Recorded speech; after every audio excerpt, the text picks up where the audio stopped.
বালিয়াডাঙ্গা গ্রামের ভেঙে পড়া সেই শতবর্ষী বটবৃক্ষটি কাটার পরে এখন এই অবস্থায় পড়ে আছে। দেখতে পাচ্ছেন সেই শতবর্ষ ধরে এই গ্রামের মানুষের সাথে মিলেমিশে ছিল যে গাছটি, সেই গাছটি আজকে তার জীবন ক্লান্তি অতিক্রান্ত করে এই তো দেখা যাচ্ছে গাছটি পড়ে আছে। পাশে যারা ক্ষতিগ্রস্ত হয়েছেন, বিশেষ করে আপনার এই যে এখানে একটা সারের ডিলার ছিল আমাদের শফিকুলের, এখানে আতার দোকানটি ছিল, যে পাশে আতা মামার দোকান ছিল, উনি কিন্তু এখন ওই অদূরে দেখা যাচ্ছে আতা সাহেব এখন রাস্তার ওপারে উনি পার হয়ে গেছেন, কারণ উনি এখন বর্তমানে এখানে থাকার মতো পরিবেশ নাই। এবং সেই শতবর্ষে আমাদের যে এই গ্রামের যে বটবৃক্ষটি, সেই বটবৃক্ষটি পরে যে ক্ষতিগ্রস্ত হয়েছে যে দোকানিরা, তাদের এই তো যেখানে সারের গোডাউন সারটা রাখা হয়েছে, এটা হচ্ছে সেই মইদুলের দর্জির দোকান। আর সেই দর্জির দোকানে যে মইদুলের কিন্তু একেবারেই সব কিছু একেবারে দেখেন, এই যে উপরে একটা কি অবস্থা। তারপরে যে মইদুলেরও সব কিছু উনি নিয়ে গেছেন, ওনাকে আল্লাহ ওর পথে রক্ষা করছে আর কি।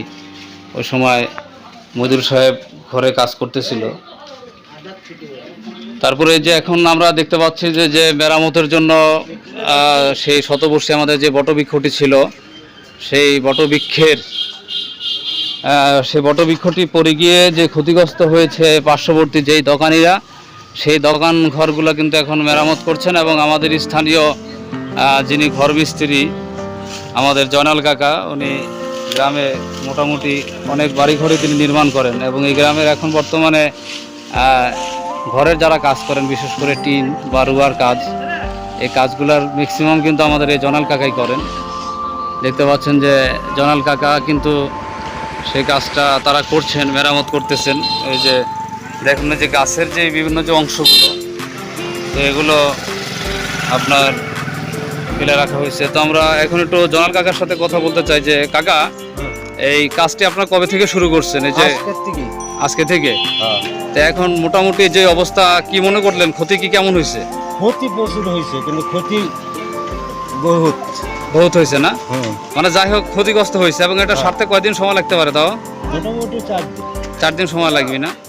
তাহলে এমনি কিন্তু আমাদের স্থানীয় একজন ঘর মিস্ত্রি, দেখুন সেদিন যেই আমাদের স্থানীয় যে বট গাছটি, শতবর্ষী যে বট গাছটি পরে যে ক্ষতিগ্রস্ত হয়েছিল পার্শ্ববর্তী দোকানিরা, তাদের ভিতরে কিন্তু অন্যতম আমাদের এই যে গ্রাম্য চিকিৎসক ডাক্তার আতা মামা।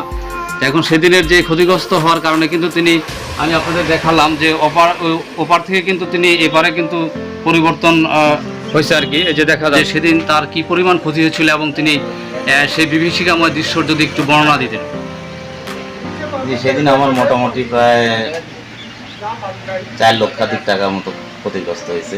একটা বড় গাড়ি ছিল আমার, গাড়িটার উপরে ডাল ভেঙে পড়ে গাড়িটা নষ্ট হয়ে গেছে, আর কিছু ওষুধপাতি নষ্ট হয়ে গেছে পানি পড়ে।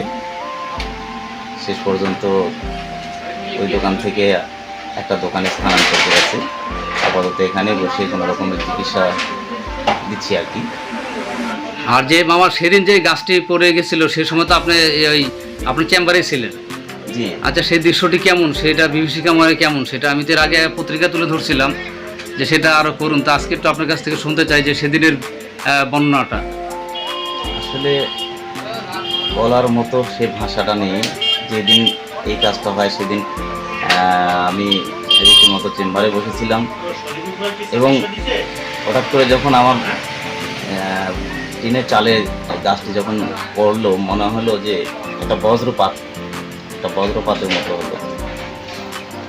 এরপরে আমি নিজেই হতভম্ব হয়ে গেছি, কি বলবো, কে আমাকে টেনে বার করবে ভেবে পাচ্ছিলাম না। আসলে মৃত্যুর দোরগোড়া থেকে ফিরে আসছি। আচ্ছা আচ্ছা, মহান সৃষ্টিকর্তা রক্ষা করেছে, তাই